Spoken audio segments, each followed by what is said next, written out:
di jublu ci waxtaan wi ak suñu ñaareelu gan.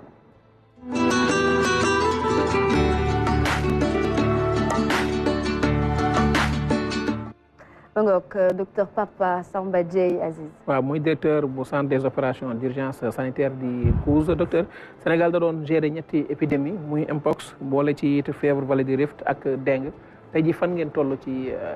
gestion boobu. waaw jërëjëf Aziz effectivement Sénégal am na ñetti épidémie yu mag yoo xam ne nii dañ contact na moom ci surtout fin wu année 2025 bi. à partir du mois d'août jàpp le mois de en tout cas décembre bi ñu génn nii si ñett yooyu nga wax yaa ngi wax mpox yaakaar naa ni mooy première épidémie bi nga xam ne boobu ñëpp fàttaliku ne dañu ko déclaré woon urgence de santé publique de portée internationale par l'Organisation mondiale de la santé en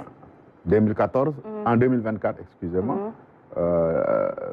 Union africaine aussi à travers le centre Africa CDC déclaré comme urgence de santé publique africaine. ndax dafa touché woon ay dëkk yu bëri parce que dafa taaloon dëkk yu bëri ci Afrique. defoon benn activation continentale pour mobiliser ay ressources. Sénégal commencé woon doon ko waajal boppam parce que mi ngi doon circuler ci àdduna bi yàlla dogal nag ci 2025 au mois d'août ñu am suñu premier cas mu nekkoon ay cas importés comme waajoon nañ suñu bopp nag yombaloon na taxawaay bi. ba nga xam ni en tout cas au total am nañ 9 cas mais kenn ñàkku si bakkanam te jàpp nañ ñi ngi sant yàlla aussi ci mpox boobu parce que depuis le 14 novembre Sénégal amatul cas depuis en tout cas actuellement am nañ presque 1 mois presque bientôt 2 mois yoo xam ne nii amuñu cas looloo taxoon ministère de la santé désactiver même le centre des opérations d'urgence sanitaire par rapport à la réponse à mpox bu dee FVR ak dengue bu ne bon commencé ci FVR bi donc ci septembre la ñu am suñu premier cas yi fièvre de la vallée du Rift ñu am ko dans le nord du Sénégal mu feeñoon à Saint-Louis rapidement mu am une mobilisation dans un premier temps ñu activé le nord l'UMCA nord muy unité mixte de coordination avancée bu nord muy représentant au centre des opérations dans les régions nord ñu activé ko mais bi ñu xoolee ni mu ngi commencé laal yeneen région ñu activé le centre national muy le COUS au niveau du ministère mu am une mobilisation exceptionnelle des plus hautes autorités du président de la République premier ministre jusqu'au ministre de la santé et de l'hygiène publique le ministère de l'agriculture de la souveraineté alimentaire et de l'élevage et tous les autres secteurs yi nga xam ne ñu dugal nañ ci seen loxo ñu xeex dans une approche multisectorielle maanaam secteur yëpp ku si nekk dugal si loxoom ñu def ci li ñu fi war a def yàlla def na aussi jàpp nañ en tout cas depuis 3 semaines yi yëpp daanaka par benn cas la ñu am ci 3 semaines muy wane ni que ni feebar bi reculé na à ce stade nous sommes à 560 cas yàlla dogal na nag am na si fanweer ak ñett yoo xam ne jot nañ si ñaax seen bakkan ñu jaale waa seen mbokk di ñaan yàlla mu xare leen aljana yo gën a kawe mais jàpp nañ ne fi mu nekk nii feebar boobu itam maîtriser nañ ko comme ni ma ko waxee depuis ñetti semaines benn cas la ñu am te avancé tul amatuñu benn région boo xam ne feeñ na fa amatul aussi district bu bees bu mu feeñ donc jàpp nañ ni maîtriser nañ ko bu dee dengue nag li ñuy xeex FVR Saint-Louis démb sax dañ déclaré ni foyer yëpp c'est éteint c'est éteint waaw effectivement parce que comme ni ma ko waxee depuis 3 semaines benn cas la ñu am te soo xasee FVR ñun bu ñuy wax ne épidémie day jeex na ci FVR dañu fekk ne ñaari yoon li ñuy wax période d'incubation bi soo ko toogee amoo cas rek su la neexee nga ni jeex na te fièvre de la vallée def incubation mi ngi nekk ci 6 à 7 jours maanaam ñun suñu toogee 15 jours te amuñu suñu neexee ñu ne jeex na mais par mesure de prudence dañuy continuer di surveiller évolution boobu donc ñëwaat si dengue rek juste pour dengue bi dafa nekk maladie vectorielle boo xam ne yàgg na fi am xëy na daan nañu am ay épidémie mais xëy na sax daawuñu ci def attention bu baax mais bii yoon dañu gis ne at mii ren mook FVR bi dañu jekk-jekk jogandoo bi de FVR bi di évoluer dengue bi nekk en sourdine di évoluer benn moment nag ñu ne il faut ñu dugal ko ci xeexu FVR bi parce que maladie la boo xam ne daanaka moom tam ni muy wàllaa dafa xaw a méngoo ak na fièvre de la vallée di mànge sauf ci côté jur gi parce que moom nekkul maladie zoonotique maanaam du jógee ci jur gi mais question yooyu mattante noonu loolu yooyu matt nit ñi di leen ko wàll loolu daf si nekk donc moo tax ñu dugaloon ko ci xeex bi y a benn note supplémentaire ne système de gestion bi xeex FVR na ci dugal dengue parce que même stratégie de xeex yi la te yàlla def na aussi kaawu dengue yi mi ngi wàññeeku bu baax a baax a baax actuellement am nañ lu tolloo ay peut-être juróom benn junni kaawu dengue mais actuellement nii actuellement nii fii ñu jëm nii si fin bi ñu ngi waa tolloo presque ay loo xam ne semaine yi ñu weesu matul sax ñetti kaawu dengue yoo xam ne am nañ ko semaine bii ñu weesu. est-ce que liggéey bi yomboon na parce que bi vallée du Rift fièvre bi daal di tàmbalee on a vu Saint-Louis, Taf, Louga, Richard Toll affaire yi di propagé wu un peu partout alors nan ngeen def ba daal di maîtriser li ni mel. waaw xam nga xeex épidémie li ci ëpp solo mooy préparation. maanaam waajtaay. xam nga si 2023 dañu def li ñuy wax évaluation des risques. maanaam ñu xool yan menace yan épidémie le Sénégal mën a jànkoontool te loolu bi ñu ko xaymaa fièvre de la vallée du Rift génnoon na si. ah depuis 2023. waaw génnoon na si ñu wax ne vraiment nekk na feebar boo xam ne mën nañ jànkoon épidémie boo xam ne mën nañ jànkoonte moom. ci loolu itam ci 2024 ñun ak suñuy collègue élevage yi. ñu toog def li ñuy wax plan de contingence. plan boo xam ne ñu tëral su ñëwee naka la ñu war a jànkoonte moom. Saint-Louis boobu ngay wax. yàlla def na peut-être ñaari weer wala ñetti weer avant épidémie bi di génn ñu dem fa defaat évaluation waa région bi itam naan ne fièvre de la vallée du Rift mën na nekk épidémie ci seen région. 15 jours avant épidémie bi centre des opérations delloo faat fa ak ay collègues élevage am ñu former acteurs région bi ci naka la ñu war a gérer situation d'urgence su ñëwee. moo tax bi urgence bi ñëwee région de Saint-Louis dañoo opérationnel maanaam dañoo amul benn jafe-jafe. dara bettu leen pour dara bettu leen. dérouler dafa yomb si ñoom. noonu aussi lañ def ci yeneen région yi nga xam ne jot nañ fa def ay évaluation des risques. mais aussi vraiment région de Saint-Louis dafa nekkoon fer de lance maanaam dafa nekkoon une région pilote boo xam ne mënoon na vraiment wane yoon bi parce que amoon nañ tous les armes pour pouvoir am nañ UMCA bu fonctionnel. amoon nañ ay acteurs yu ñu formé sur la gestion des urgences. defoon nañ seen évaluation des risques. dans une approche multisectorielle donc dafa yomboon donc stratégie yi nga xam ne defoon nañ ko au niveau national dañ ko doon dépliquer rek ci yeneen régions yi rapidement muy une stratégie multisectorielle nga xam ne dañuy fexe ba waa santé humaine ñi nekk ci biiru ñuy faj nit ñi ak ñuy toppatoo mala yi ak ñiy xeex yooyu parce que ay borom xam-xam seen xam-xam màcc si yoo dimbale nañ ñu si bu baax a baax parce que bu nga mën a xeex yooyu da ngay day soxla nga xam yoo bi lan mooy jikkoom soo xamul jikkoom doo ko mën a xeex te loolu am na ñoo xam ne seen xam-xam ci loolu la màcc ñoom ñoo dem gëstu yooyu ñoo ne ñu yoo bi kat waxtu sàngam lay tëdd bërëb sàngam lay noppaloo voilà heure sàngam lay mataate et cetera wax nga loolu mu wax la yëpp voilà toute une science wax la ni garab yi ko mën a rey produit bi ay na si moom produit bi moom commencé na koo miin su ngeen ko joxee du ko rey donc loolu yëpp dafa nekk ay xam-xam yoo xam ne nii ñu leen di remercier encore une fois laboratoire yi itam am ñu sant leen bu baax parce que tax na teel a diagnostiqué bi dina tax ñu gën a gaaw a dagg chaîne de transmission yi. ci données yi Institut Pasteur waaw muy Institut Pasteur de Dakar. muy IRSF muy laboratoire national de santé publique ñooñu ñëpp mobilisé wu vraiment dem ci région yi diagnostic yi di gaaw. mu nekk vraiment loo xam daf ñu permettre rapidement ñuy diagnostiquer di prendre en charge. sans oublier nos experts universitaires nga xam ne ñooy professeurs yi. ñoom ñëpp dañu jóg mobiliser wu jox ñu seen xalaat seen xam-xam. bindal ñu sax ay algorithmes yoo xam ne pour ñu faj maladie rapidement. donc loolu yëpp day nekk loo xam ne dañ ko combiner. loolu moo tax vraiment ñu mën a arriver rapidement à bout de cette épidémie et avec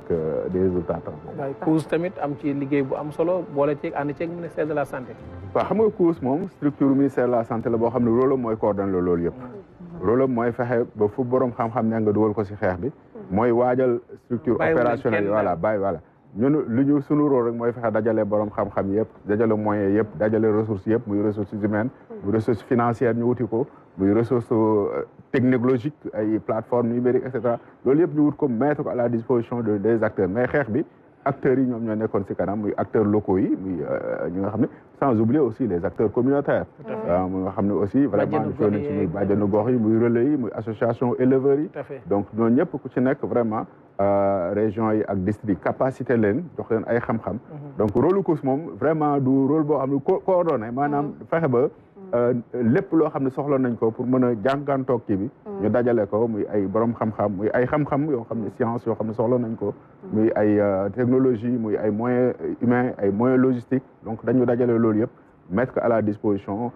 des acteurs pour que ñu mën a xeex correctement donc centre de coordination la des informations maanaam dajale xibaar yi pour mën a am prise de décision mais aussi des ressources nga xam ne moom la ñu war a soxla te loolu moo ci nekkoon loo xam ne ni daanaka moo ci doon si mais xeex bi yëpp acteurs yi quand même ñoo ko gën a parfait Ndeye Comba waaw man de docteur li ma remarqué mooy dernières années yi vraiment épidémie yi c'est comme si bu jeex beneen ñëw ñu vraiment def fexe ba fii ñu limité ko après yeneen ñëwaat léegi est-ce que mënuñu dem aussi benn instant comme si yenn épidémie yi ba éradication mën a am waaw mën na nekk parce que xam nga ci histoire épidémie actuellement ñu ngi wax ne éradiqué nañ la variole en 1980 am na yeneen feebar yoo xam ne poliomyélite am na programme d'éradication mondiale mais yaakaar naa ne épidémie ak humanité ñoom ñoo ànd te yaakaaruma une humanité sans épidémie mënul nekk je pense que maa ngi fàttaliku barki dem le professeur Moussa Seydi ñu koy nuyu au passage moom moo def leçon inaugurale université et le thème c'était un monde sans pandémie et li mu wax mooy épidémie mënul ñàkk mais pandémie mën nañ fexe ba du am naka la ñu war a def mooy épidémie moom comme tant que ñu ngi dund si àdduna bi dund ak jor gi di dund ak xii microbe yi aussi di nekk ay mbindeef yàlla yoo xam ne yàlla mi ngi leen def si environnement ñu jànkonte ak ñoom épidémie mënul ñàkk mais suñ ko teelee xeex rapidement mën na bañ a law bay sonal àdduna bi bay dafa indi ay jafe-jafe waaw en fait Binta mais di day ko wax ci même ligne boobu laay dem docteur gis nañ ne épidémie à chaque fois bu dem rek bi ñëwaat mais au niveau du Sénégal en termes d'outils et de laboratoire est-ce qu'on est assez outillé waaw xam nga assez ou man mën naa wax ne dafa am ay jomtuwaay yoo xam ne moom la ñuy natte ay capacité pays muy am lu ñuy wax parce que xeex épidémie dañ ko tënk ci benn règlement bu ñuy wax règlement sanitaire international d'accord 196 pays signé ko Sénégal bokk suñu ko signé muy ay engagement contraignant maanaam dëkk bu nekk wax nan nga ci war a def yooyu nag dañ koy natt juróomi at yu nekk à travers lu ñuy wax évaluation GIE muy évaluation indépendante di ko natt at bu ñëkk muy évaluation interne boo xam ne néew réew mi moom mooy nattal boppam fan la si toll jamono yi may wax ak yéen démb maa ngi woon Thiès moo fi jógee fa laa jëm ñu ngi ci atelier bi ñuy natt maanaam fi ñu toll ci mbir moomu actuellement nii mbaa xel mën na ci dal rek waaw li ma bëgg a wax mooy daaw résultat yi ñu amoon daaw yi ci ëpp ñu on était au-dessus de la moyenne africaine maanaam Sénégal moo ëppoon rawoon na ay dëkk moyenne bëri waaw moyenne bi Afrique amoon Sénégal amoon na lu ko ëpp donc ça veut dire que ni des ñu ginnaaw quand même ci waajtaay bi suñu xoolee capacité essentielle yi nga xam ne moom moo la ñu soxla pour xeex épidémie muy la détection Sénégal référence la si en matière de détection parce que am nañ système de surveillance bu performant bu am ay laboratoire yu performant yoo xam ne mën nañu kii suñu jëmee lu ci demee nekk réponse maanaam xeextu bi je pense centre des opérations des urgences bu Sénégal aussi référence la ci Afrique bëri na ay dëkk yoo xam ne nii dañuy ñëw di gëstu li ñuy liggéey ci centre des opérations d'urgence bu Sénégal donc foofu aussi référence lañ ci suñu jëlee ci mbirum faj aussi li ñuy wax prestation de service loolu aussi je pense que suñu experts yi ay référence lañ en Afrique donc vraiment xel daal na mais nag capacité moom tout le temps da ngay fexe noo ko dollee mu gën a kii parce que du mës a optimal fu mu toll rek mën nga si yokk dara pour gën a mën a taxaw Sénégal foofu yàgg na see wane boppam man fi mu doon ñëw ci désactivé nañ lu jëm ci xeex bi ci mpox mais terewul ba tey Sénégal mi ngi taxaw ba tey ngànnaayu pour jëmaat ci feebar yi ni mel waaw effectivement xam nga système de gestion en fait gestion des urgences dafa am ñaari phase dafa am li ñuy wax phase de préparation am phase de réponse boo nekkee ci su malade épidémie amee da ngay nekk ci réponse maanaam da ngay jël sa effort yëpp pour dangal épidémie mais fu épidémie bi jeexee rek ba nga désactivé da ngay duggaat ci wàccaay doo noppalu da ngay waajal tal sa bopp parce que xam nga ni leneen lii ñëwaat nag loolu lu ñuy def mooy def évaluation maanaam da ngay def évaluation bokk na si nga évaluer épidémie bi jeex nan nga ko gérer loolu la ñuy wax ay revue après action donc yaakaar naa ñu ngi koy wàcc balaa muy yàgg dinañ def suñu revue après action pour mpox ak EVER mën nañ def aussi ay comme évaluation bi ñuy def nii ci règlement sanitaire international toog natt réew mi fan la si toll donc yooyu yëpp suñ ko tënkee ba pare daf ñuy permettre ñu def ay plan ay tëralin boo xam ne pour améliorer mais lii kat soo xam ne nii la ñuy def pour mu améliorer wu suñu paree ci loolu dañuy def ay formation parce que faut ñu continuer xam-xam yi nga xam ne yaakaar nañ ni war nañ ko dolle acteurs yi ñu fexe nuñ leen ko dollee yëpp dafa nekk cycle de préparation dañuy def ay exercice de simulation parce que acteurs yi aussi waruñu toog rek jékki-jékki xaar ba affaire bi ñëw ñu commencé non il faut ñu tester leen dafa am solo Aziz ñu taxaw ci ci waajtaay ga parce que à chaque fois dañuy bàyyi bu mu ne këtt ni jonn ñu soog a di jug te loolee doonul lu war. waaw mu nekk taxawaay boo xam ne am nañ ko ci période lu amam solo. loo xam ne dina leen permettre tey ji muy xeex bi jëm ci li nga xam ne mooy mpox ak yeneen feebar yi. vallée du Rift ak yooyu ba ñu am ci taxawaay boo xam ne bu baax a baax la. jàpp naa niñ koy defee teel a jóg. da lay permettre tey ji lépp lu jëm ci xeex bi nga teel koo mën feebar yi yi nga xam ne ñoom ñoo fiy ñëw nga teel a jóg ci ñoom tey taxawaay bi lan la su permettre tey ji mooy teel a jóg jàpp li nga xam ne moom moo di feebar yooyu permettre tey Sénégal xeex bi mën cee am doole bu baax waaw comme ma la waxee rek mooy waajtaay cycle de préparation yi mooy élaborer d'abord natt li nga xam ne ci lañ jógee ñu revue après action def ay plan d'amélioration mais aussi renforcer capacité personnelle yi ensuite def ay exercices de simulation fi mu nekk nii ci mois de février ñu ngi waaj benn exercice de simulation bu mag ak waa aéroport international exercice de simulation grandeur nature pour natt suñu bopp ci mbirum yenn feebar yu xam ne nii ñu koy dégg Afrique centrale ba xam naka lañ ci mën a taxawee loolu aussi day laaj aussi renforcement de capacité du système de santé bi renforcer équipement yi ci hôpitaux yi renforcer dispositif de laboratoire yi renforcer en tout cas médicaments yi stock de médicaments yi donc loolu yëpp je pense que day nekk loo xam ne moom la ñuy def ba nga xam ne moom mooy waaj pour ëllëg su dara ñëwee fekk vraiment dispositif am na lu fi nekk loo xam ne mën na jànkoonte ak moom ndëgër laay bu fi nekk parce que souvent nag pour nga mën a taxaw ne pare naa complètement moom dina jafe mais au moins di nga mën a taxaw ne am naa loo xam ne mën naa taxawaay boo xam ne taxaw naa ko boo xam ne su dara ñëwee dinaa mën a en tout cas jàkkaarloog moom def lu ma war a def en attendant may évaluer loolu mu doon ak yan jumtuwaay la soxla seetlu bi itam mooy comme à chaque fois dañ koy wax macha allah xarañteef Sénégal jëm ci wàllu médecine ñu gis ne lëkkaloo yu bëri day am jafe-jafe su amee bitim réew soit yéen da ngeen di yóbbu ab délégation foofu ay médecins wala médecins yi sax en temps normal dañuy ñëw fii di formé wu ngir ñoom it ñu waajal seen bopp. waaw loolu xam nga aussi dafa bokk ci coopération internationale depuis dafa bokk sax ci mission au centre des opérations d'urgence mu lëkkaloo ak yeneen centre des opérations yi di partager ñoom ay expérience fièvre de la vallée du Rift organiser benn réunion fii au Sénégal invité pays yi fa partager région yëpp weccoon te ñoom xalaat ci gestion wu épidémie fièvre de la vallée du Rift ñun ni ñu ko amee woon noonu la amee woon Mauritanie presque au même moment boobu période boobu xëy na Mali Guinée Gambie ñoom amuñu woon mais aussi yëgoon nañu information que ne Sénégal ak Mauritanie am na donc weccoo ay xalaat ay xam-xam weccoo ay jumtuwaay yoo xam ne nii mën nañ koo waajale ñun ñëpp sunu bopp loolu dafa am solo lool ci coopération internationale ci matière de gestion des urgences mais aussi comme ni nga ko waxee dañu am ay structures de formation yoo xam ne yu performant la université Cheikh Anta Diop faculté de médecine bi day former ay experts dans pratiquement tous les domaines pays africains yu bëri di fi indi seen i étudiants en tout cas Sénégal am na dispositif bu baax macha allah mais dans le cadre de la coopération internationale dañuy dem di jàngi aussi ñun tam ci ñeneen ñi si nga xam ne nii am nañ ko ci mbirum xarañte yoo xam ne ñoom am nañ ko ñu mën ko capitaliser dugal ko aussi ñun ci suñuy dispositif cause liggéey bi fu mu toll waaw centre des opérations moom xam nga structure la boo xam ni si ministère de la santé la bokk direction générale de la santé publique comme ni ma ko waxee liggéey bi tout le temps du taxaw soit ñu ngi ci période de réponse soit ñu ngi ci période de préparation actuellement ni mpox réponse bi jeex na fièvre de la vallée ak dengue ñi ngi jëm ci jeextaayu réponse bi mais vraiment fi ñu jëm mooy vraiment renforcer préparation yi pour yeneen épidémie parce que comme ni nga ko xamee ni nga ko waxee épidémie yi moom dañoo nekk ci monde boo xam ne nii de plus en plus ak changement climatique yi nga xam ne mi ngi di am mais aussi le fait que l'homme agresse de plus en plus la nature nit ñi dañuy la déforestation ak yeneen kii dañuy gën di exposer donc loolu nag comme suñu nga xamee ne dañuy gën di exposer il faut ñuy gën di renforcer suñuy taxawaay Sénégal aussi dafa jëm ci ay kii yu am solo yu demee ni que JOJ Jeux olympiques de la jeunesse ñu war koo def dans une sécurité sanitaire parfaite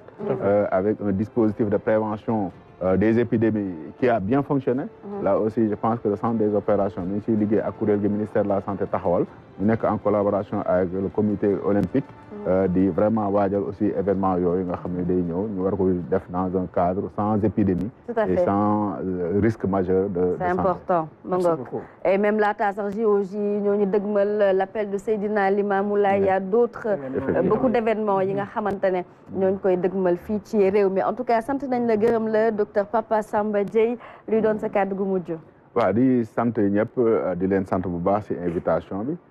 di peut-être wax population yi rek. ni épidémie yi moom il faut ñu xam ne mi ngi fi. ñu gën di di wàcc. mais aussi di déglu message yi nga xam ne nii en tout cas bërëbu fajukaay dinañ leen ko jox en terme de prévention. ñu koy respecté loolu dina tax peut-être yeneen épidémie su ñëwee du am njeexital bu am doole si population. Dernière kàddu gi rek mooy ñaanal Lions yi encore une fois. Victoire éclatante suba inchallah. Tout à fait. Merci beaucoup docteur Dieye. On rappelle que vous êtes le directeur du centre des opérations d'urgence sanitaire COUS. Ndeye Comba, à la semaine prochaine. Inch'Allah Binta. Inch'Allah. Parfait. Mame Diawar, sant nañ la gërëm la. Merci également à toi Binta. Semaine prochaine Inch'Allah. Voilà,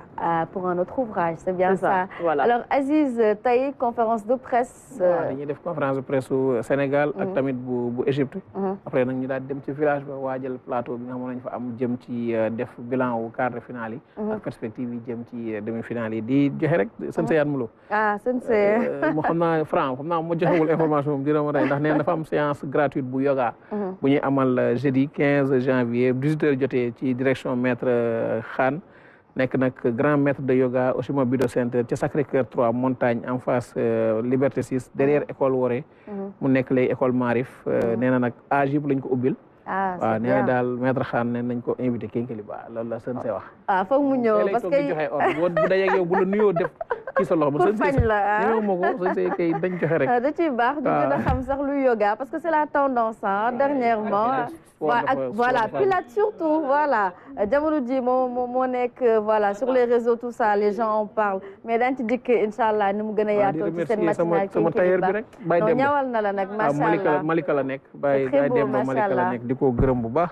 ñawaloon na ma fi benn ma yóbbu ko marché yi dem mu am ci ay commande waaye xam naa ni moom